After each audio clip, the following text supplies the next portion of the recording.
as we do with all of our episodes, and on this episode of Stress and Stress Management, let's kick it off with a quote. It's not the stress that kills us, it's our reaction to it. I wanted to start this episode off with this quote specifically because stress is something most people fear and most people push off, and they want away from them. They want to eliminate it completely if they can. Stress is very important, and it's a necessary part of life. Stress allows us to grow. Stress allows us to gain a new opportunity, a new route, right? It may be a barrier, so we have to decide it's become to a barrier in the road, and we have to figure out different ways to get around it because we have to get over it. We can't turn around and get back. But Yes, what you're thinking of stress, it is true. It also has a lot of negative parts. So let me just get into what psychiatrists and what psychiatrists think of stress and what they define stress as. What is stress, they say? Stress is the wear and tear our bodies experience as we adjust to our continually changing environment. It has physical and emotional effects on us. These effects can be positive and negative. Let's just keep going. Differentiation between positive and negative effects. Positive effects can compel us into action and can result in new awareness and a new exciting perspective. But these negative consequences of stress can result in feelings of distrust, rejection, anger, depression, and it can actually turn into, physical sicknesses. We can have headaches, we can have upset stomachs, we can develop rashes, and it also leads to a lot of things that we've talked about before on addiction, and we're going to talk about in future episodes on vices. You can get into eating way too much, eating way too unhealthy, drinking way too much, sleeping way too much, and smoking too, doing drugs in general. There's a lot of negative effects that stress can have. But to make it easy for me and make an easy comparison of a positive stress, let's just go to my life. I am a fitness guy. I enjoy fitness, and I enjoy looking good and getting bigger muscles and getting stronger. The only way for a person to get bigger, stronger, is to put stress upon their muscles. You have to stress your muscles in order for your muscles to say, whoa, okay, if he's going to continue to move this weight this often, or he's going to continue to move this heavy of weight, we need to grow. We cannot fold to him. We're not going to fold. We need to grow. We need to get bigger. So when he comes back and does this again, it does not hurt us as much. So 2 days later after a squat day, we're not able to walk up a stairs because we're so torn down. We have to build ourselves up and get stronger. So the next time he squats, we're able to recover a lot quicker and be able to walk up and down the stairs 2, 3, 4 days later. So stress is 100% necessary. And two, let's just do this into everybody's life. Fitness is in everybody's life too. So your body responds the same way. Even if you're moving boxes, your body has to be like, oh my God, if he's going to keep moving these boxes, we better get a little bit stronger, because if he's going to continue to move these boxes, we want to make sure it's easy on us. But think about going back to not even kindergarten. Let's just do kindergarten in general. Going back to kindergartner, your teachers put problems in front of you, math problems, right? 8 times 4. They put that in front of you to cause you stress, to be like, oh my God, what is 8 times 4? I have no idea. At first, you have no idea. It's stressful. It's new to you. It's hard. You're like, what am I going to do? You're forcing your brain to then go learn. How can you multiply 4 times 8, to get 32? How can you understand that it's 4 times 8? What do you have to do to get over this barrier? You're on the road of math, and here comes this rock barrier of 4 times 8 when you're way too young. You're young. You don't know what 4 times 8 is off the top of your head. You have no idea how to do it. What does this even mean? This is gibberish to me. 4 times 8, 4x8. What does this even mean? It's a rock. It's a barrier in the road. There's nowhere else for you to go but back, or you can go through the barrier. You have to figure out a way to go through the barrier or go around the barrier by learning math, by learning the correct way to do it. Stress can be very, very positive. Now let's go on to the opposite side quickly, the negative side. This is where stress is not handled. Again, I don't think stress is negative. I don't think there's any stress that is negative. Whether that's you've just done pre-calc and now you have a calc 4 question. You've never even done calc 1, 2, or 3. You just have a calc 4 question. You're like, what is going on here? Right? I don't think that's negative stress. I think stress only becomes negative when it is not controlled and it is unmanaged. It's mismanaged. It's improperly. Is that a word? Improperly? Okay, whatever it is, improperly managed. That's when I think stress can become negative. And again, leading to feelings of distrust, rejection, anger, depression, and it can cause physical symptoms like headaches, rashes, stomach aches, etc. And often it leads to coping mechanisms, right? Stuff that we want to take in us and do to us to relax. We want to just watch TV all day. We want to just sleep all day. We want to just eat junk food all day. We want to just smoke and drink. I don't think it's the stress that did that to you. You cannot sit there and have this external view of these problems and say, oh, I have way too much stuff on my plate. This stress, F this stress. It's all the stress's fault. I have nothing I can do about it. It's the stress's fault. I have way too much stress in my life. It's roadblocking me. It's creating these barriers in my life. I am just going to be a hibernating bear until the stress passes over. No, I think you have to take internal responsibility and say, okay, yes, there's a bunch of these stresses here, but the reason they're only getting to me is because I'm not handling them well. I'm not managing them properly. I am not delegating them properly. I am thinking about too much, right? I am not focused on being here. I'm focused on getting there, right? That was another quote. I don't have it written down, but there was a quote that when I was looking for all these quotes, one that popped up, it said, stress comes when you're here and you want to be there. Can we just backtrack a little bit and focus on the moment we're in right now? That's when I think negative stress becomes a thing. Only when it is your fault that you're properly mismanaging the stresses in your life. So going back to my first example when I was talking about positive stress for lifting, there can be very, very negative stress for lifting too, right?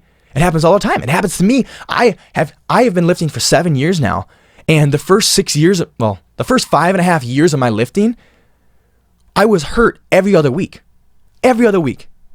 Why? I was having physical symptoms to my stress, right? And there wasn't headaches or upset stomach or anything like that, but it was back pain, elbow pain, shoulder pain, neck pain, knee pain, ankle pain, every other week. Something new every other week. Why?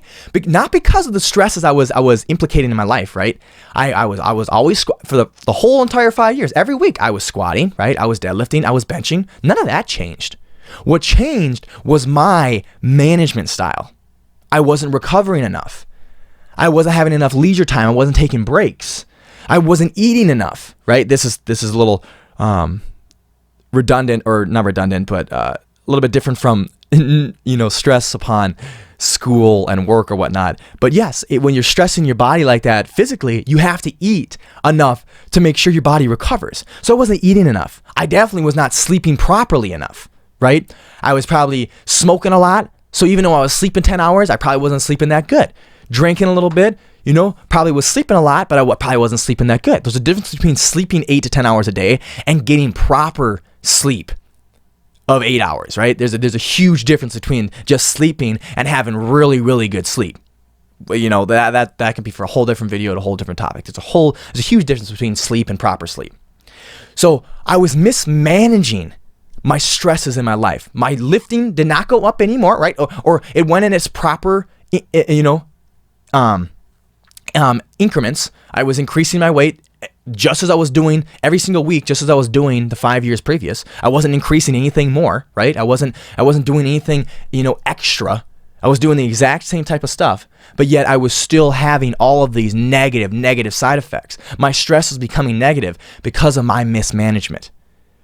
I wasn't relaxing. I wasn't sleeping. I wasn't eating. And we've seen before that these stresses that I've had can easily be turned into positive stress. It can propel me to new heights, right? And in that instance, it could propel me to new size, right? New muscle growth, new strength growth, right? All these different things. But in this instance, it was very negative because I was mismanaging my stress. That's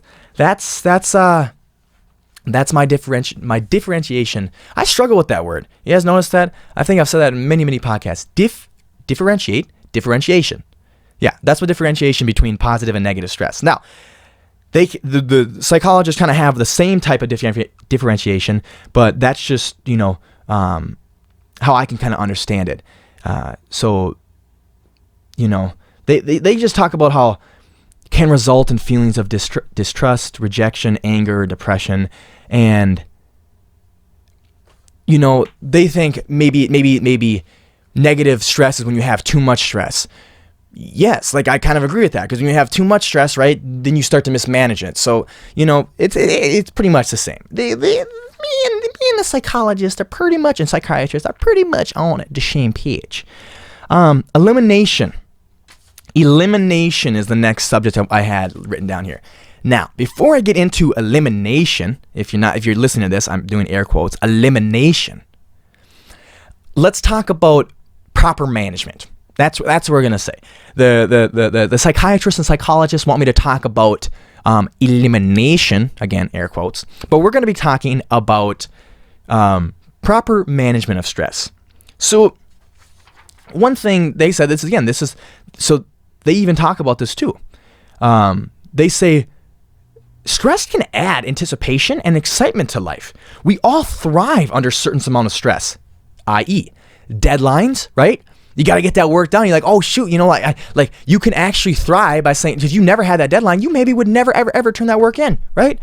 You got study guides for each chapter, but they're not due. You don't ever have to turn them in. They're just study guides for you. This is an example in my life right now. There's study guides for you to do if you want to do. I never did them. And I swear to God, if there had been a deadline on those things, I would have had a little bit more stress, right? But I would have managed it fine. And guess what I would have done? Probably had a better grade in that class, because I would have done those study guides. Those study guides are probably have a lot of information that I would have learned and carried through to all of my tests. But because they didn't have no deadlines, they weren't due, I didn't do them, man. Shit, I did not do them. And they even had us do the survey. They even had us do the survey on the class last week about all the positive, negatives of it, and leaving comments and things they would fix, etc., etc. And one of them said, "Do you think the study guide should be do you think they should have deadline, or do you think that would just create too much busy work and too much stress, or etc., etc.?" And I clicked yes. I think they should be due, because even just thinking about this episode that I was gonna write a week later, I'm like, man, like deadlines propel me and they make me do things that I otherwise probably wouldn't do. I do like deadlines. Having too many deadlines of too many things, that can be stressful. But then again, how stressful is it? It probably depends on the individual. Whether you thrive under those type of deadlines, having that many deadlines, or did you properly manage it? If there's 4 assignments and they're all due on this Friday, why in the heck are you waiting until Friday to turn all of them in? You should turn one in on Tuesday, one in on Wednesday, one in on Thursday, and that easiest one or the hardest one, whichever way you want to work, whatever way you want your snowball to roll, turn the last one in on Friday. Boom. That's your fault. In my opinion, that's your fault. And hey, again, when I always say it's your fault or it's you, I'm talking to the past me. Because that is some shoot that I would have done. Had 4 assignments due on Friday and waited till Friday at 11 p.m. until I start doing them or turning them all in. No, that's just stupid. Stupid, Marsh. And so they say, deadlines, competition, man, that's stressful. And I know all y'all have played sports once in your life, and how many of you did not like playing those sports? Even though you may not do it now, you may not care for sports much now, but when you did it, man, you enjoyed it. There was something innate within you when you were doing competition. It doesn't even have to be that, right? There's plenty of competition. There's mathletes, there's spelling bees, or whatever floats your boat. You do what you do, baby. I don't care what you do. But there's competition, man. That stress that puts on you, it makes you prepare. Right? It should propel you to new heights. It makes you prepare. It makes you train. It makes sure you are ready to rock and roll. So you are at the top of your game, whatever game that is, when competition time comes. Rap battles, right? Poetry offs. You may be up in a coffee shop, just bam, because you go 2 + 2 = blue. You heard, right? Boom, poet. I even did know it. Yes, example. Boom. Marsh. And And even frustrations and sorrows can add depth and enrichment to our lives. You hear that? Even our sorrows, baby. So you feel them sorrows. We talked about this before, right? We talked about how life is a bunch of ups and downs. And you go, Marsh, how do you know that your mindset's gonna stay? And how do you know like this perspective's gonna stay? Because you know why, buddy? Because I love the down times now. They suck. Oh my God, they suck. It's stressful. It's saddening. I feel it. I feel it in me. So what I do is say, hell yeah, I'm gonna enjoy this shit. I am going to enjoy sitting in my living room by myself with a bag of Cheez-Its and a little cup of ranch dressing. Yeah, that's right. I like Cheez-Its and ranch. Yes. And I'm going to eat that shit all night long, and I'm going to get a little bloated, and I'm going to wake up tomorrow morning, again, going back to the episode of Happiness, I'm going to take a massive shit, right? Take a massive poop, and I'm going to be feeling horrible. But guess what? It's going to propel me eventually to when I get out of it to say, oh my God, this is horrible. I don't want to be feeling like this no more. This sucks. What can I do? Oh, I can change my mindset. Oh, I can gain a new perspective. Thank you, sadness and sorrows. You freaking rock. You made me feel like shit, and you made me look like a homeless guy for a few days. But guess what? I'm kicking ass now. So they say, too, just like I was saying, I guess hey, my bad. I guess I put them in the wrong. I said they want elimination. No. They don't want no elimination. The psychiatrists and psychologists agree with me. They say the goal is not to limit stress. It's how we can use it and properly manage it, right? So let's go back to that, man. We ain't trying to eliminate no stress. We may try to eliminate certain types of stressors, but we ain't trying to eliminate stress in general. We're just trying to properly manage it, baby. Yeah, we got a problem with managing it. We don't have a problem with our stresses. So what do they say we can do, man? They say uncontrolled concentration. I hope y'all having a good laugh in your ears right now. You're like, Jesus Christ, this guy. Yeah, I'm ridiculous and I'm pathetic. I know. Okay. Uncontrolled stress acts as a depressant and or barrier. May leave us feeling bored or dejected. That's their word. I don't know. I'm sorry. I'm an intellect, but I'm not that intellectual. Dejected or even feeling overwhelmed. So going back, right? You're always on this road. And you're trying to move forward in this road. But but when stress comes, there's going to be a barrier in that road. You can look at it whatever analogy you want. You can say, okay, there's a barrier in the road. There's no ways to get around it. I have to go through the barrier or I can go back. There's the only two things, go through the barrier or go back. Or you can be saying there's a fork on the road, right? I'm on this one road and here comes, there's barriers. I have to choose which way I can go. I can either go through the barrier or I can go around it with a new perspective, a new route, a new path, right? I don't like to think of that. I like to think of one and only way. You have to manage that barrier, right? You have to manage your stress so that barrier can shrink and you can go through it. You have to go through it, or you get bigger and you can go right through that barrier now. Whatever, right? Let's say that. Life doesn't get easier, you get stronger. Let's say that. The barriers don't get smaller, you get better. You figure out ways to step over, push through, lift up, and chuck that barrier to the side so you can continue on your path on that road. You have to get bigger. How can you get bigger, they say? Let's just read a little bit and see what I think, man. Shoot. This is great, because going back to individuality, and we're all our own person, the number one way to properly manage stress is each one of us needs to find our individual optimal level of stress, which will motivate and not overwhelm us. We are all individuals, and what may stress one may not stress the other. Ooh. My coffee's coming up. Not my coffee, my tea. I don't drink coffee. Where did that come from? My coffee? I've never drank coffee in my life. Jesus, my tea was coming up. Hope you didn't hear that. So the example they used, the example that I read that they were using, psychiatrists and psychologists were using, was people moving a lot from a job, right? Some people may be like, i.e. me, I would love that. Let's get real here for a minute, man. Oh my God. Let's roast Marsh for a little bit. So I am almost 21. So that means 5 years of working, right? I started working when I was 16. I did not work much at all my freshman year. So the whole 9 months I was in San Diego, my freshman year of college, I did not work. So let's just say 4 years of working. My first 2 years of working basically were 3 jobs. But the first one, I had to leave for football, and I didn't want to come back for it. The second one, not gonna lie, Marsh got fired. It's all good. It's all good. I was 16. I was messing around a little bit. Punching out a little early. I got fired.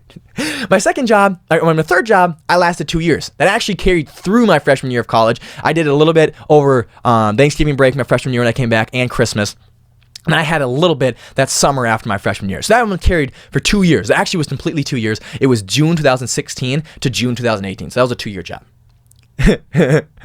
Since then, I have had 7 jobs. So first 2 years, I had 3 jobs, right? But basically 1. Let's just say basically 1 because of opportunities.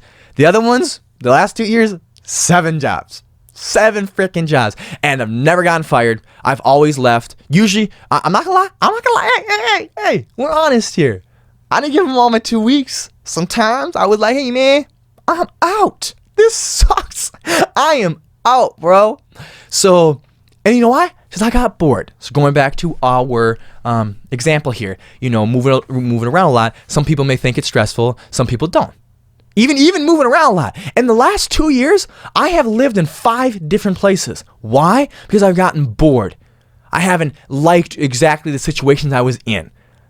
It doesn't stress me out. What stresses me is conformity. What stresses me is honestly, like, I know when you're older you want this, but predictability. I hate that right now. I am so young. You listen to me talk, man. I'm always off the friggin' bouncing off the walls, man. I'm scooter, scooter, baby. I'm everywhere. So yeah, 7 jobs in the last 2 years, 5 different homes in the last 2 years. Yeah, man, that does not stress me out. But for others, going back to our example, right? Going back, some of y'all are probably, this is going again. Some of y'all are like, this man has ADHD. This man has ADD, or, he's got some crazy stuff. No, I do not. You know what? First off, we all got some type of wackadoodly shit. And second off, it's the morning right now.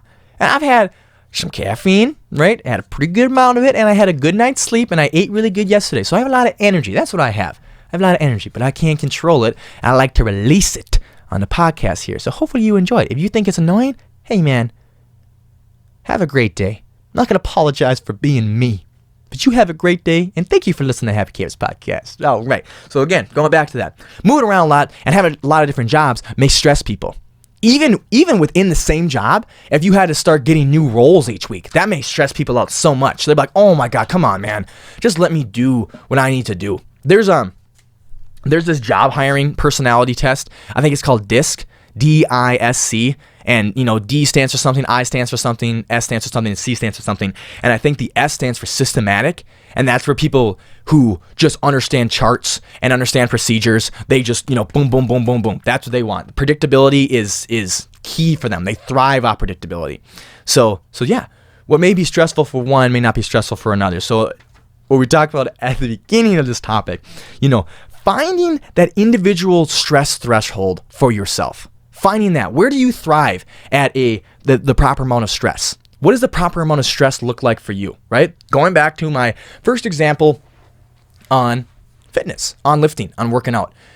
Obviously, those first few years of my life, the amount of stress that I was putting on myself was not my optimal individual, amount of stress. Now, if I was 250 pounds shooting juice up my badooce, 4 or 5 times a week, popping pills to make myself look like Hulk. Yeah.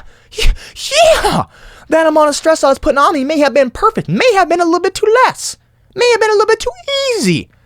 But because I wasn't doing that, and I wasn't even eating enough to build my muscles back up, I wasn't sleeping properly enough, no way was my individual stress threshold, physical stress threshold, even close to that. It was way less. And it was pretty obvious because I was having detrimental effects to my physical health, right? that was actually bleeding into my mental health, because at that time in my life, I put so much stress on the gym, right? I was not having a good day unless I went to the gym. I was getting itchy, irritable, a little bit mean if I haven't had my drug of the day, right? I did not go to the gym. I was not a happy camper. Everybody knew. I remember, oh my God, there'd be people, my family or my friends or whatever. If I was stressed with them or we were hanging out, whatever, and I was just acting, a little bit off, they would ask me. They wouldn't say, have you had your morning coffee, or have you taken your ADHD pills, or have a drink. That they weren't asking that. They were saying, did you go to the gym today? And a lot of the times I go, no, you're right. And it's like, you should go to the gym and let's talk about this later. Okay, I'm gonna go do that. And then boom, I'd feel good, which is not good. I don't think that's good, to be honest with you. I think the gym is great to, help mental health and, make you feel good about yourself, build self-confidence. But when you have in my opinion, an addiction like that, air quotes, an addiction like that, where you get irritable if you're not going, hey man, you should kind of watch and, you should kind of control your anger, control your feelings a little bit. You're kind of getting out of control. Anyway, it was even leading into my mental health because I was putting so much stress on it that I needed to also have a good day in the gym, not just go to the gym. If I didn't have a good day, I was upset. Or if it wasn't hitting the numbers I wanted, I was upset for a long time. Seriously. My lifting buddy, any of my lifting buddies, my lifting buddy in California or my lifting buddy in high school, you could talk to them. They felt the exact same way, man. We would hurt ourselves because if we went in the morning and we didn't hit the numbers we wanted, we wouldn't rest for the rest of the day. And then the next day, as we should, because we were putting so much stress on our body, you would probably see us that night trying to hit that exact same number. Be like, dude, what are you doing? Like, you think you're just gonna all of a sudden have this Hulk strength, this mama trying to save the kid, from underneath the car, random strength? No, you need to rest. You need to eat. You need to recuperate. You need to get yourself back to optimal level. Here, this is one of the best analogies I've ever heard of. This, and you can apply. This is going back to the physical side, but you can apply this to your mental stress, your mental abilities as well. When you're implicating physical stress to your life, pretend your body is like a building, and they're bricks. It's a brick building. Every time you go in and you implicate stress, you're working out. You are chipping off all of that brick. But there is a purpose to it. You're chipping off because they were bad bricks, right? They were bricks that needed to be, they were uneven. You needed to chip them down so you had another flat surface so you can build back on top of them. But every time you go in, you're chipping, you're restructuring the building, but you're breaking the building down, eventually. You're actually breaking the building down. The only way to build that building back up is to rest, to recuperate, to recover. So especially in the physical sense, to eat properly, to sleep properly, right? To stretch and get yourself mobile again, to take time off. That's the only way for you to get those proper bricks that you shaved all these other bricks down, you chipped them all down, now they're flat, and now they're ready to be mortared and stacked up top. The only way for you to stack that building back up is to recover, to rest. So you go into the gym, you chop down one whole entire layer of brick because you need them all to be level again. And then you take the next day off, you just mortared it and you laid 2 more layers. And now you go back again. You break down a whole other layer, it's all ready, you rest, you lay that mortar, you got 2 more layers, right? So 1 step back for 2 steps forward, 1 step back for 2 steps forward, 1 step back for 2 steps forward. But, don't think of it as 1 step back. You have to do that. You have to put that stress on the building. You have to chip those chips off that building because they're unlevel. If you were trying to lay those bricks on top of that, there would be cracks, there would be leaks. Those bricks were not level yet. You needed to go back and make sure those bricks were level. Right? So going back to stress, you need to implicate that stress, otherwise you would never start building on top of that. You would never be able to propel yourself forward. You would never be able to learn a new way or get bigger or get smarter because you didn't lay a proper foundation. And if you did decide to bypass that structural foundation, right? Implicating that proper stress, and you decided to move forward anyway, what happens with the bad foundation of a building? It breaks down. You will be, if you didn't properly manage that stress the first time and lay that right foundation, that right mindset, that right perspective, that proper road, all you're trying to do is go around these stresses, not find new ways. You're just trying to literally just avoid them and go around these stresses. Eventually, like happened to me with my back, my ankle, my knees, my elbows, my neck, everything, it'll all come tumbling down because you ill managed, you properly managed all of your stress. You need to build that proper foundation. You need to shave those bricks down. You need to have a strong foundation in order to propel yourself forward, to lay those new layers of bricks, to lay your new strength, your new size, your new perspective, your new smarts. So this all starts with becoming aware of your stressors. What personally stresses you out, and how do you respond to it? Let's kind of go into, what we're kind of, what's going on with me right now. Financials, finals. Let's kind of talk about finals. What exactly stresses me out? Think about when you're listening to me right now. What stresses you out with finals, or what stresses you out with work? What individually stresses you out? For me, it's having so much at once. It doesn't matter if I worked all day. I can work all day on school, no big deal. But if I had to work all day, this is for me personally, remember. If I had to work all day, if I had to work all day on 4 subjects versus working all day on 1 subject, those 4 subjects are going to stress me out. Yes, I know what you're thinking. You're like, don't you love to bobble around, do different things, etc., etc.? No, like when it comes to studying for school, I like to give the one thing by Gary Keller, right? What is the one thing you can do today in which doing so makes everything else easy or, unnecessary to even do it all? And for me, it's figuring, okay, I'm going to study today. All right, what am I going to study today? Oh, I'm going to study anatomy. Today's Wednesday, I'm going to study anatomy. All right, tomorrow's Thursday. What is the one thing I can do today? Study. All right, I'm going to study statistics, right? And the next day, biology, et cetera, et cetera. That is what works for me. So you have to, again, going back to the individuality and the individual perspective on stress, what individually stresses you out? You have to figure that out, right? In order to solve a problem, you have to first, recognize that there is one. So in this sense, you understand there's you're not properly managing your stress, right? Where's the problem lie? What are you individually stressing over? What makes you, freak out? So for me, it's having too much. For finals in general, it's having too much classes at once on my plate. I like to just give them each their own day. Even if I was taking a break, right? Even if I was doing a whole day of studying, but I had a break in the middle. I was doing 3 hours of studying. I took a break in the middle for like the gym or something like that, and I had 3 hours later. Each session is a whole new session to me. So I would do session 1 is anatomy, and then I'm going to the gym, and then session 2 I'm coming back and I'm doing statistics. For me, going an hour of statistics, an hour of anatomy, an hour back and forth, that to me stresses me out too much. Personally, it stresses me out too much. So I'm aware of that. And then number 2, we talk about this all the time. This is the greatest. This causes the greatest stress in life. What you have to now analyze: what do you have control over? What control over these events do you have? What can you change? What can you eliminate? Can you eliminate these stressors completely? Or, what can you do to at least eliminate their intensity? So what control over do you have? Let's think of we're going back to finals. Obviously, I don't have, now that we're at the end of the semester, at the beginning of the semester, maybe had control over what classes I have, but at the end of the semester, I don't, right? I can't withdraw and just start a brand new class at the last final. Like, oh, this anatomy final sucks. Let me just do 1 week of biology and this and that. This final looks easy. No, I can't control that. So I can't say, oh my God, I wish I never took this class. Oh my God, I hate this class. To me, that's worthless thinking. That is, you cannot go back to that. That is irreversible. You can't go back in time and rechange that now. So you're stuck with it. I have anatomy. Let's do this. Let's figure out what I can do to do this. 2, control. What else? What other control do you have over this? Your management of it. What are you going to do? Are you a person who likes to do 30 minutes of biology, 30 minutes of anatomy, 30 minutes of, statistics? Is that how you like to do it?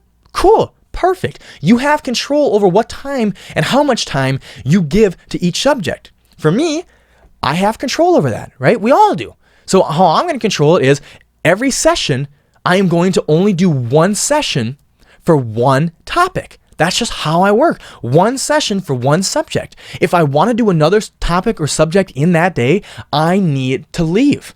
Not just go walk to the bathroom, Maybe I could pack up my bag and walk down and, get something to eat, sure, and come back 30, 45 minutes later. I can do that. That's a whole nother session for me. As long as during that break, I was eating food and, watching something and you're scrolling through social media or, I wasn't doing more work. I was actually just being a lazy human for a little bit, right? That's, to me, is how I can restart a whole new session. So I have control over that. And another control you have is implementing strategies like goal setting, time management techniques, or delayed gratification, right? This is great for me. Let's talk about goal setting first. You can walk in and say, all right, these are my goals. I'm going to write this down. When I'm in the library for 5 hours right now, this is what I'm going to accomplish. Make it realistic, right? So you walk in there. I say, I have 5 hours right now to do this. It's noon. I have from noon to 5. At 2:30 from 3, I am going to go downstairs and take a break, and I'm going to eat some food, and I'm going to relax. I'm going to watch some good Mythical Morning and listen to some podcasts, whatever I'm going to do, scroll through Instagram, whatever, and I'm just going to chill. From 12 to 2:30, this is what I want to get done. I want to get done A, B, and C all within anatomy. I want all these done. When these are done, I'm done with anatomy. If I get done at 2 and I have another 30 minutes and I want to continue kicking butt in anatomy, I'll go ahead and do it. But I accomplished my goals. I feel great. It's time for me to take a break. I earned my break because I set these goals and I didn't change. Now, even if 2:30 came and I'm only on B, I didn't complete C, you bet your biscuits I am going to sit down and continue that, because that's being easy on yourself. That's giving in to instant gratification. Oh, I've done it. I've done my 2.5 hours. But was that on your goal list? Were you doing a time goal list, or were you doing a checkoff? Were you doing a procedure list? I was doing procedures. I wanted to get done A, B, and C. I wasn't saying I'm going to sit down and do anatomy for 2.5 hours. No matter what I get done, no matter what I do, 2.5 hours and I'm up. If you had that implicated in the beginning, then yeah, when 2:30 came, go ahead and leave and take your break. But you can't change it just because you're getting tired or you're getting stressed out or you're getting bored. You can't change it. That's being too easy on yourself. Man up, grow up, and, stick to what you set. And then I would go and take that break, and then I would come back and set a goals again. I'd say, all right, from 3 to 5, I am going to do A, B from statistics. I have 2 hours and I want to get done A and B. Boom, let's do that. Or again, going back to the other one, you were saying, no, when I come back at 3, I'm doing 2 hours of statistics. At 5 p.m., I'm leaving. I'm out of the library. I'm out of this office. I'm out. At 5 p.m., I'm done. Whatever works for you, you do that. So again, that goal setting kind of works exactly with time management. Are you properly managing the time you're giving? Are you giving equal amount of times to things that need that amount of time? In my opinion, I have 5 classes. Not all, one's actually done already. So I have 4 classes left. I have, for me, gerontology, which is the study of aging, does not deserve even close to the amount of time as kinesiology/anatomy. Right? Kinesiology and slash anatomy I've been studying for the last 5 days. I don't have my final till next Thursday. And I've been studying for my final the last 5 days. Gerontology, same thing. I have my final next Thursday, the 19th, and I haven't even started. Because it does not even deserve even close to the same amount of time. So I'm not going to go, okay, I'm going to give, for this next 2 weeks, I'm going to give every single subject 16 hours of study. Absolutely not. That is horrible time management in my opinion. So, right, statistics will get more than gerontology, and anatomy will get way more than gerontology, and still more than statistics, because I understand those two, and those two are a little bit easier than anatomy. Jesus Christ. So, yeah, proper time management.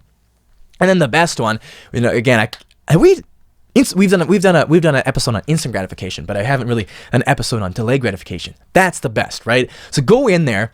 Set your time management properly, set your goal setting properly, and then at the end of it, give yourself a proper reward. Now, delay gratification and proper rewards. Okay. At the end of all your finals, at the end of the day, sure, you can go hang out with all your buddies and smoke. You can go out and party and drink, right? Whatever you want to do. That's not what I'm going to do, but you can go ahead and do that because you do you, boo. Right? So at the end of all the finals are done, you can go out and be a rock star. But for the next week, when you're doing your weekday study sessions, no. When you did your noon to 5 p.m. study session, and you're giving yourself a delayed gratification, treat at the end. No, what the treat should be is you get to go watch a movie. Like, I want to go home and hang out with my roommates. We're going to go watch Batman and we're going to all have popcorn. That's great. That's great. Make sure it's appropriate. It's just after all right, for this next week, man, every day at 5 p.m., we're going to get drunk. We deserved it because we gave 5 hours at the library. No, my man. That is not balanced. For giving 5 hours of studying, you get to go out and party every single night. That is not balanced at all. Now, you gave it 2.5 weeks of studying, right? 5 hours a day. 5 hours a day for 2 weeks. Was it 2.5 weeks? Whatever I said. You gave it, so you studied for 2 weeks for your finals, 5 hours a day. And you set proper goals, you finished them, you properly time managed. Awesome. Now at the end of your finals, go out, be a rock star, go out in the clubs, whatever you got to do, go to the bars, have a great time, kick it back. Oh, you're just a homebody? Yeah, go out there and watch 3 Netflix movies and order all the Little Caesars, all that, go to T-Bell, go to McDonald's, do whatever you want to do, live it up. Because that's fine. 2 weeks, 5 hours a day for studying for one night of fun, that's great. For one night of like extreme over the top fun, sure, that's equivalent in my eyes. But no, not a noon to 5 p.m. study session deserves a whole entire Little Caesars pizza and the whole entire T-Bell menu and 3 hours, 3 different movies. No, it deserves. Again, this is in my eyes. This is my eyes. A 5 hour study session deserves a nice movie, an hour and a half movie and a bowl of popcorn.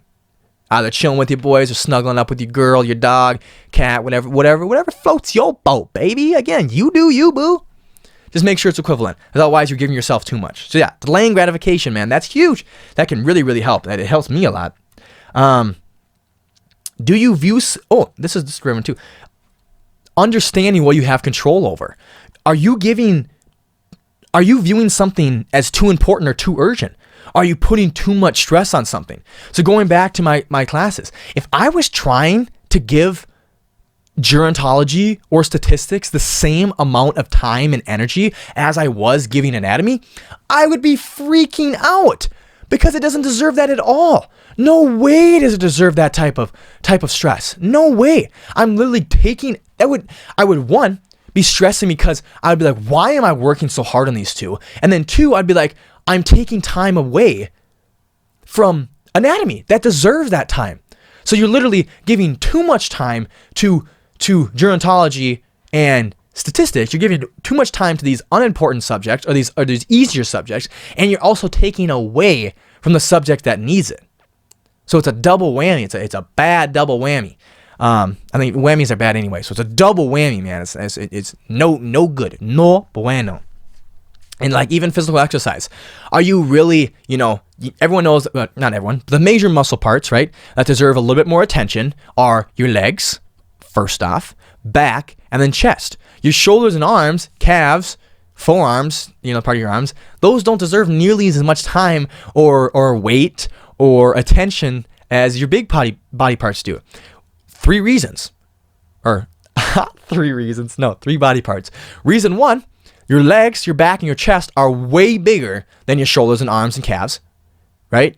2, by hitting your legs, back, and chest, you're actually hitting all those other muscle groups. When you're doing a barbell row, you're rowing for your back, you are implicating your rear delts of your your rear delts of your shoulders, and you're implicating your biceps. You're pulling. Vice versa, when you're benching, you're trying to target your chest, you're hitting that anterior delt, that front part of your shoulder, and you're hitting your triceps. You're pushing. So it'd be irresponsible for me to give 30 sets a week to my triceps, right? 2 workouts a week, 3-4 workouts a week to my triceps, and only give my chest 1. 1, I'm giving too much to my triceps, and 2, all those other workouts and sets and time I was giving to my triceps, I could have been doing better and giving it to my chest.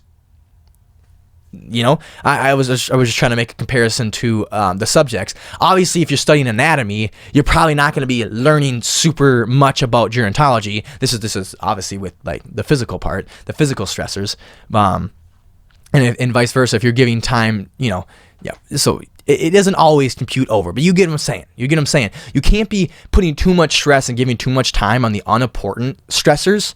Even though there are good stressors, you can't give too much time to the body part, too much time to these lesser subjects. Then you do these important subjects or these bigger body parts. You need to give, the thing with proper time management is not giving your individual time, it's giving individual percentile to what it is worth. What is that subject? What is that body part worth? What is that stressor worth? So yeah. Now going to things you can do. Things you can do. If you're let's go to our finals, right? It's finals weeks, or hey, I brought this up with holidays too. It's holidays, man. You got to buy people's presents. You got to plan stuff coming over. You got to plan where you got to be. You got to talk to a bunch of family members you haven't talked to in a while. You don't want to talk to them that much. You're stressing. You're building up a bunch of stress that is just making your brain go blah, right? Exercise. Physical exercise. I know that's another stress we talk about, but anyway, physical exercise is a great way to limit cognitive and mental stress and emotional stress. Right? It's just, everything's too much. Holidays are too much. Finals are too much. Go exercise. It doesn't have to be, slamming weights around like I would enjoy. It can just be a nice leisurely walk, especially with maybe a friend, or it could be a run, put in a good podcast or a good music that just you relieve to, right? Another one too, music. Music is great. Kick back, put on that stuff you need. You know what I'm talking about? You know what I'm talking about? You know how music fits a certain situation? You may be pissed off. What are you listening to? Y'all like, this guy is crazy. You know what I'm talking about? You are amped up. You're like, bah, ga, ga, ga, ga, ga. You just amped, right? You mad. Or she just dumped you. Or he just dumped you. Yeah, you know what you're listening to. That Calum Scott. That Sam Smith. That Adele. I know you listen to that, right? So music has their perfect situations. So if you're sad about it, listen to some Lady Gaga, whatever you got to do. Just get yourself back to being upbeat. If you're pissed off about it, if you're mad about it, listen to whatever you got to listen to allow you to get that anger out and just get you back to your equilibrium. Get you back to chilling. You need to be chilling again, bro. We need to see you chilling. This one you guys don't pull. Oh man, I wish people understood this one. Eating a well-balanced diet. I know so many people think it's just stupid. I only have one life. I'm only on Earth once. I'm gonna eat all my chips and enjoy my life. I'm gonna do what I want, whatever I can do. I had a long day. I want a burger and some chips. No, you think you do. You really don't. Because you will wake up feeling like poop. I've talked about this many times, but the worst thing that happens to me after I have a day of cheating, I honestly wake up that next day, you think, oh, you had a cheat day, you feel relaxed, you be ready to go to the next day and feel good. No. When I wake up, for the first hour, 2, 3, 4 hours, I have to fight the urge to crawl back in bed, to put in a movie, to bake another pizza, to eat more Cheez-Its, to whatever it is. Like, because I'm just again, you tend to do what you did the day before. And the day before, I cheated and had a lot of shitty food. What do I want to do it again this day? Eat that shitty food. And if you get into that habit of it, every time you have a bad day or a rough day, you cheat, or you eat bad, or you eat shitty, guess what? You're going to subconsciously trigger yourself to that's what you have to do. Just like anyone has any other addiction, right? When the reason they smoke all the time or drink all the time when they're stressed out is because that's what they've done forever. That's the only way their body knows how to calm down. They don't know. They have to be like, oh man, I have to eat this food, or I have to smoke, or I have to drink. That's the only way I can calm down. No, you don't have to. So eating a well-balanced diet, 1, is going to make you feel energized. And you're going to feel like you can handle all these stresses. You're going to feel good. 2, it's going to keep your serotonin, your dopamine, your histamine levels at a well balance.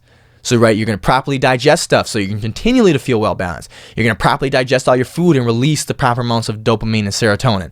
You're going to be naturally feeling happy by eating well, eating balanced. And again, energy and making you feel better. That's what it's going to make you happier. That's what a well balanced will do for you. And then we talked about this a few times. I brought it up throughout the episode. Mixing leisure with work. This is where I thrive. I don't like to work 9 to 5, right? Whatever it is, 8 to 4, 6 to 2, 7 to 3, whatever it is, and then be done. That's not how I like to work. I like to seriously, when I wake up at 7, I don't want to be done with work until about 9 or 10. I don't like to just sit around that often. I don't like to sit around and just watch TV. Like I get to do that on Sundays or, my days off. That's when I take the whole 6 hours, I relax. So for me, I like to wake up at 7, right? Read a book. I got to do some school, right? Whatever it is, et cetera, et cetera. Then around 10 o'clock, I like to take a break and then get back to work 10:30, 11, right? And work till 2, 3, take a break. And I like to go again, from 5 to 7, whatever it is, et cetera, 4 to 7, take a little break and then get back to work and then read again, write, film podcasts, et cetera, and then 9 o'clock or 10 comes, then I'm done. Then I'm going to bed. Fall asleep at 10:30, 11, and do it all again. I like to take breaks. For me, that makes it easier for me. It breaks my day into little chunks. I can go, no, I do have 10 hours of work to do today, but it's not, it's not 9 to 7. It's 7 to 9, but it's just 10 hours whenever I can fit it in. So I can go, all right, 3 hours. Damn right, we can do 3 hours. We can do 3 hours. And then I get a 30-minute, 45-minute hour break. And then I go back 4 hours. Damn right, I can do 4 hours. Let's do this. All right, little break. Now, I understand you may have it, you may be an employee, something else where you don't have, that type of, I know there's a lot of employees that do, they have like hour-long lunch break, I actually really like those jobs. I know some will even work in the morning and get the entire afternoon off, they come back in the evening, but I think that's really cool. But if you have a job where that's not allowed, or you have classes stack on top of each other, or you have classes and straight to work, whatever it is, I understand we don't have that luxury. I didn't have that luxury in high school. That's why it sucked being in class from 8 to 3, and I usually had to go to sports or go right to the gym. I hated that. It was too overwhelming for me. Even though you had that little lunch break, that's why I tried my best when I had control of my classes to implicate phy-eds in between. So I go, all right, I can do 90 minutes of class, and then I have a phy-ed or whatever it is. I have a wood shop or a welding. Like those for me were relaxing. So try to manipulate your schedule so you can have leisure time. There are people who just work all the time, man. That's what they like. That again, their individual stress threshold is a lot higher. Good for them, man. They can work 14 hours straight. Good for them. More power to them. Good for them. I can't do that. I can work really, really hard. I can get into busy work for 3 hours and then I need a break. That's just how I work. I can't sit in the library for 12 hours. Not going to happen. I could do 12 hours in the library within one day. 3 hours, break, 3 hours, break, 3 hours, break, 3 hours, break, whatever it is, 4 hours, break, whatever it is. Getting enough proper sleep. I have this in caps. Proper sleep. I understand you may have to suffer a little bit during finals. If that's what you have to do, it's what you have to do. Remember, like I hate people say this. They go, I listen to X, Y, and Z, and they say you can get used to 4 hours of sleep. You can get used to it. Yeah, you can get used to it. So you also can get used to, getting whipped or getting freaking punched every day. You can get used to that. It doesn't mean it feels good. You can get used to getting rammed from behind, right? It doesn't mean it feels good, okay? Talking to my prisoners out there. What up? Don't drop the soap. So yeah, you can get used to all those things. It doesn't mean it feels good or it's good for you. You need, all the study I've done in my life on it says anywhere from 6 to 10 hours of sleep. And when it talks about 6, it is talking about older adults. Why? Because they don't eat as much. They're not growing anymore. They don't work out as much. They don't move as much. They don't need that 6 hours of sleep. If you are a college student, first off, your brain takes up a lot of your daily calories. Do not quote me on this. My God, have I heard it a million times. I've heard, I'm not even going to say it. I'm not even going to say it because I'm going to butcher it. I either think it's like 25% of your daily calories or all the way up to 80% of your daily caloric intake. But your brain takes up a large amount of your daily calories. So if you're a college student and you have a job, you are doing full-time school, right? You like to play basketball, you do your intramurals too, you work out. If you try to tell me you're going to get used to 4 hours of sleep, not just get used to, you think it's okay for you to get 4 hours of sleep, you are dead wrong, my friend. Dead wrong. And I say dead wrong because you keep doing that for a while and you will end up dead. Done. Proper sleep. That means darkened room. That means not falling asleep on alcohol and marijuana. I know you think it makes you helps you sleep better. Yeah, it may make you fall asleep faster. It may even make you sleep longer and, in your opinion, sleep harder. But if you mapped it, if you had wires on you and you checked your REM, 100% you would not be sleeping as well. Guarantee. That's why you wake up feeling groggy. Guarantee. That means not going to bed on a full stomach of pizza and Cheetos. That's horrible for you. You're going to wake up, again, run to the bathroom and take a massive dump, and you're going to be feeling groggy, and you're going to want to, eat more of that bad food. So yes, getting proper sleep. If you are doing all those things I said, you're a college student, you're a full-time college student, you work out, whatever, you're active, you're busy, you're out of your house more than 8 to 10 hours a day, then please get 8 to 10 hours of sleep.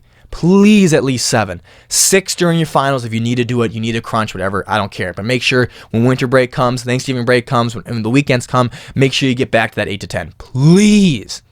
This is the time of your life when you need that sleep. And then, talking with a friend, having a laugh. How great is having a laugh? And working with them, you can talk to them about setting realistic expectations and goals for your work. And with those expectations, I talk about expectations, setting expectations for you, your work, your time, and your, results. And then also having expectations, setting expectations for frustrations, setbacks, and failures. So planning, be like, you know what? There's going to be times where I'm stressed. There are going to be times when I have failures. There are going to be times when there's going to be a lot of setbacks. Planning for them, setting expectations for them, boom. You've already set yourself up on the right path because you know they're going to come. That could be set up for anything. Working out, the first example, working out. There's going to be a day when I go in and I don't feel strong. I know that. Now I know that, and I don't feel bad about it at all. Yesterday, I didn't work out. I really like to work out every day now. Back like I was in a few years ago. I took a good 8-month break where I wasn't really working out that much. I was kind of lost, again, was into drugs, doing my own thing. I'm not afraid to talk about any of that. And I wasn't really into working out that much. But now I'm back to, I really get it. It's a drug again in me. I really feel adrenaline and dopamine and serotonin, and I really like to work out 7 days a week. But yesterday I didn't work out because I woke up, I did my cardio, I guess, and then I went to school, and then I had volunteering, and then I really felt tired. My neck really, really hurt. My back was kind of sore from squats and deadlifts the day before, et cetera, and I was like, you know what? You should probably skip.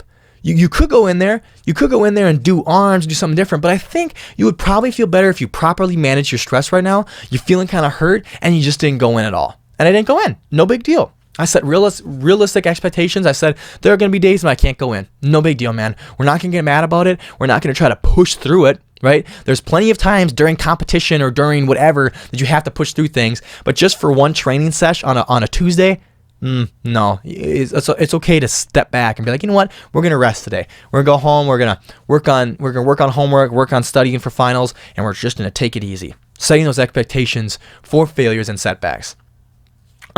Before I get to the end of the episode and we talk about a lot of quotes, this is the one that I was talking about. I didn't even write this down because I know about it. This is how me personally, this would be a little hard to follow, but this is how me personally, I chill with work or school.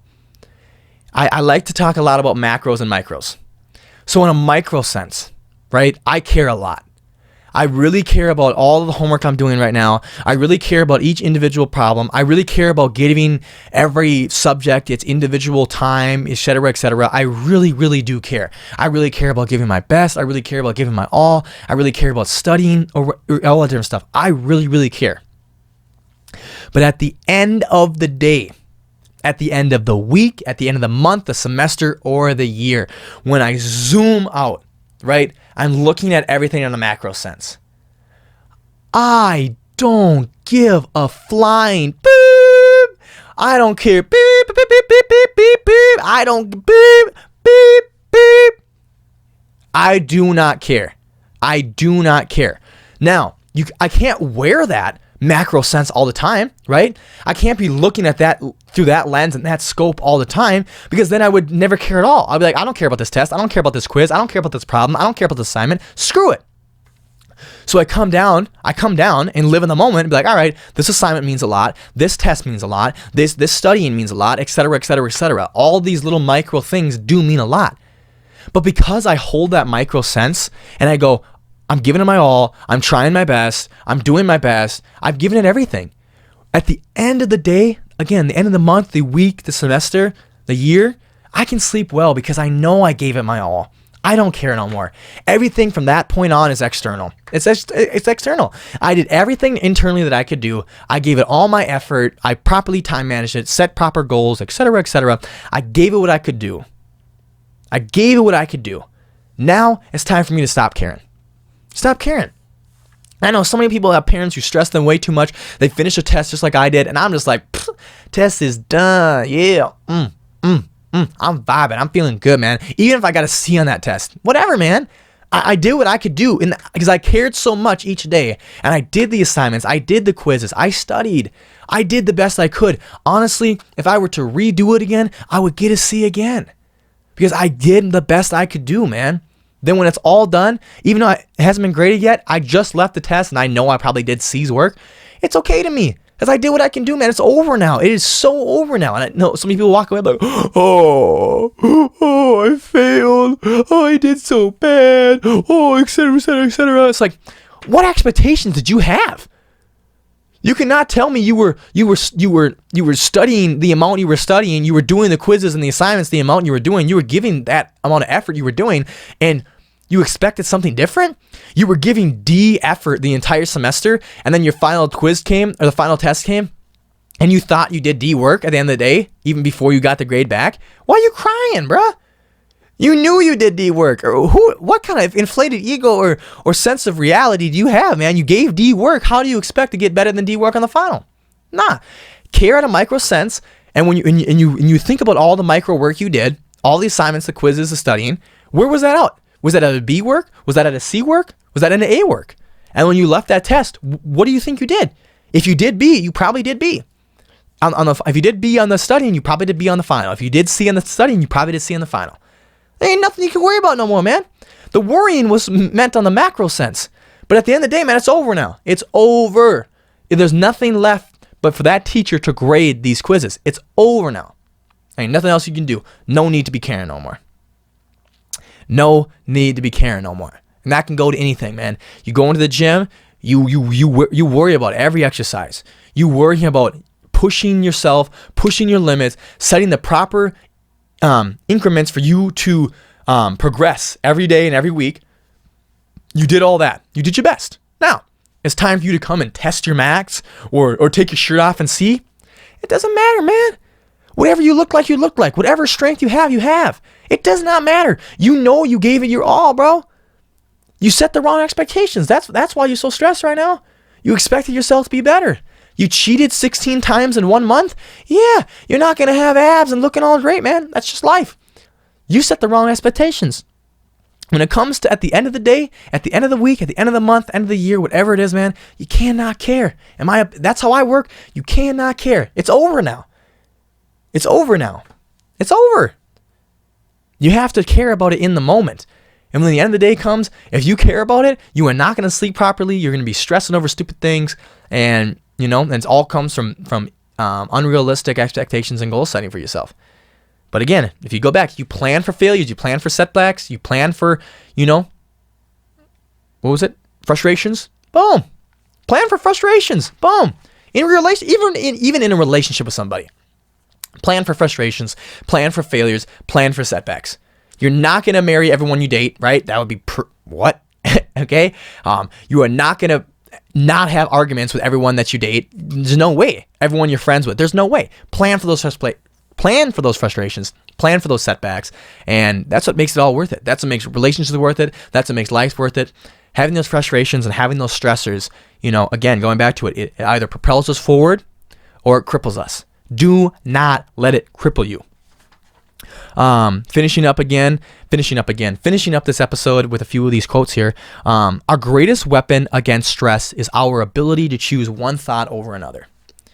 It's your choice. What was I saying? Somebody that was training me in for one of my previous jobs. We were talking about stress, and I said, you know what? I think stress is just an emotion. Stress is just a trigger. It's there. No shit, it's there. But it's your opinion. It's your choice to care about it or to put emphasis on it. I can't remember exactly what I said. I'm stumbling on my words now because I had it really good. I had it really, really good. Stress, whatever. I'm not gonna remember it, and we got to wrap this up. But stress is there. Stress is always going to be there. It's your choice of whether or not you want to think about it, whether or not you want to really take it to the extremes and let it cripple you. That's up to you. You have the choice to choose to think a different way. That's up to you. That's totally up to you. Going back to the end here with what we talked about, talking to a friend, having a laugh or whatnot. Another quote, this last quote I have is, "We can boost our immune systems by strengthening our social networks and understanding our stress." Friends. Talking it out. You cannot tell me that is not one of the best ways. We seek social networks. We seek social communication and social relations with other people. We seek that. When we are thinking we're crazy, majority of us are not going to go write in our diary or go talk to ourselves. We're going to be like, I want to go talk to somebody to see if I am crazy.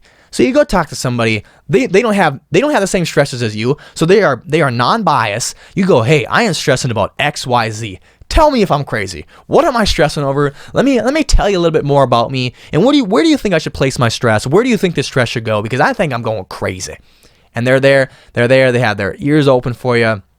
They're non-biased, and they're willing to give you good information upon, what's going on. Are you doing, they can give you good insight. Are you stressing too much about something? Are you giving too much emphasis to something over another?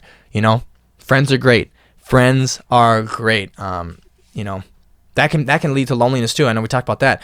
Having stress usually leads to loneliness because if you don't seek out those social connections, you don't seek those social relationships, those social interactions. Yeah, it can make you think you're crazy. It make you think you're too much, or et cetera, and you go to your other friends. You go to sleeping. You go to your friend eating. You go to your friend food, I should say. You go to your friend Mary Jane. You go to your friend Jack Daniels, right? Those are not friends. Those are friends you think will be there for you, but at the end of the day, they're detrimental to you. Stress. Finals, holidays, the end of the year wrapping up, stress. Now I hope, I know I did a little bit better, I've learned a little bit more. I feel like I'm going to be a little bit better at stress management, especially these next few weeks, especially the rest of the year. It's December 12th. You better finish the rest of this year kicking some booty, all right? Kicking some god darn booty. What is it? 7 days till the 21st. 17 more days. 17 more days rest of the year. Whatever you want to stop it now. Whatever you want to start it now. And whatever stress you have in your life, start managing it properly now. Do not sit back till next year, till January 1st, 2020, and say, that's when I'm going to start not caring about this, not putting emphasis on this stupid stressor. That's when I'm going to start, properly talking to people, properly breathing, properly sleeping so I can limit all my stress. I'm going to do that when the first of the year comes around. No, do it right now. December 12th, Thursday, December 12th, whatever time you listen to this on. I don't care if it's Friday the 13th, you're listening to this on, Saturday the 14th, or even a year from now. And you're listening to this on December 12th of 2020. Start your stuff now before 2021 comes around. Don't wait for a year and everyone else to get rolling on their snowballs before you get rolling on yours. Get a head start. Stress and stress management. Again, I hope when your finals and holiday events come around, you have a little bit more insight and you do a little bit better job at managing stress. Again, this is a perfect one. This is a perfect episode to share with somebody and share what you learned with them. Share what techniques that you think are going to be helpful and maybe techniques that they can implicate in their own life to limit their stress. Because again, we're trying to help people out, right? We're trying to build a bigger Happy Campers family. We're trying to build a bigger stressed, reduced, and properly stress managed family because it makes life easier for everyone. Because stress is bad when it's properly mismanaged. So again, thank you guys so much for tuning in to episode 23 of Happy Campers, and we talked about stress and stress management.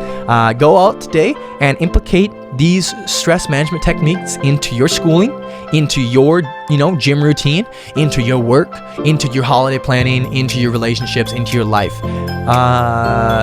It's not the stress that kills us, it is our reactions to it. Stress is only bad when it is mismanaged. So again, thank you guys so much for tuning into this episode of Happy Campers. And like always, take care, my friends.